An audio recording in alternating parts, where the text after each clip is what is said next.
from those matters. Now, to matters within the education sector. The giant Kenyan Teachers Union KNUT appears to be split down the middle following a move by State House to call the KNUT chairman Mudzo Nzili for talks brokered by President Uhuru Kenyatta. Uhuru successfully brokered a deal between the Teachers Service Commission and the Steering Committee of the National Union of Teachers that will see the two groups get back to the table over the pay dispute. But the KNUT Secretary General Wilson Sossion says he is not aware of any deal. Kenyan Cabinet Secretary for Devolution. That is what we will get to in just a moment. But let's listen in to this one. Because we have been out struggling, in our own view, a just cause.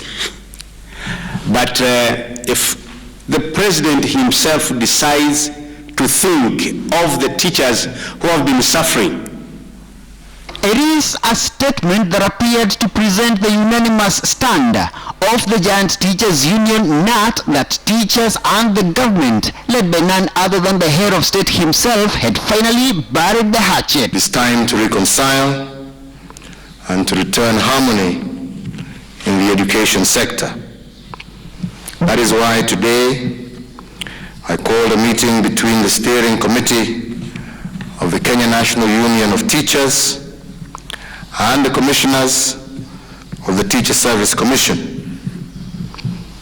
We need to reconcile, and this reconciliation could not have taken place until we unlocked the deadlock.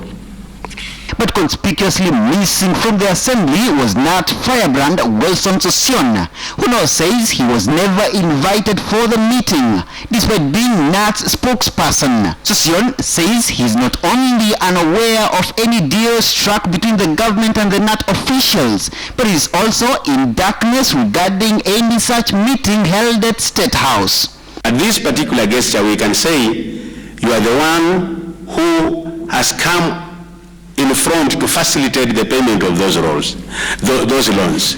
As far as this process is concerned, Kenya National Union of Teachers shall submit to the conditions in the negotiations, and I urge the Teachers Service Commission to be good here at the State House and good in their offices. Because all parties will withdraw all cases related to the dispute that remain pending in our courts.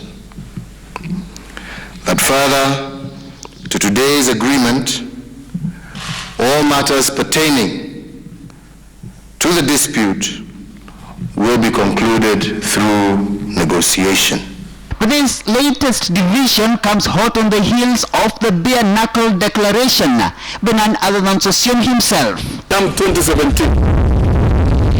We are not going to be observers in 2017. We are not.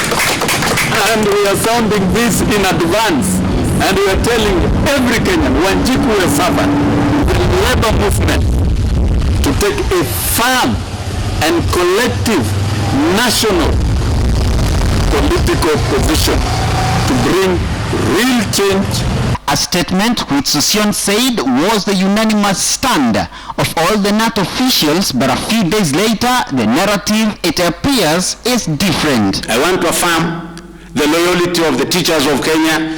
If they have been making noise, it's like the African child who cries because the mother has been busy somewhere and he wishes to get milk from the mother. Sossion now says the government is on a divide and rule offensive, arguing that as the holder of the seal of the union and its official spokesperson, he ought to have been present during the State House meeting. In the spirit of reconciliation and consideration, I also have urged the Teacher Service Commission to consider paying all teachers their September 2015 salaries and union dues at the earliest opportunity. And although President Kenyatta says the meeting is the first step in the said negotiation process with the teachers away from the courts, Sossion says the teachers are still en route to court to appeal the ruling made by the Court of Appeal last week, snatching away what he says are the teachers' hard-fought dues. Muremi Mwangi, KTN News, Nairobi.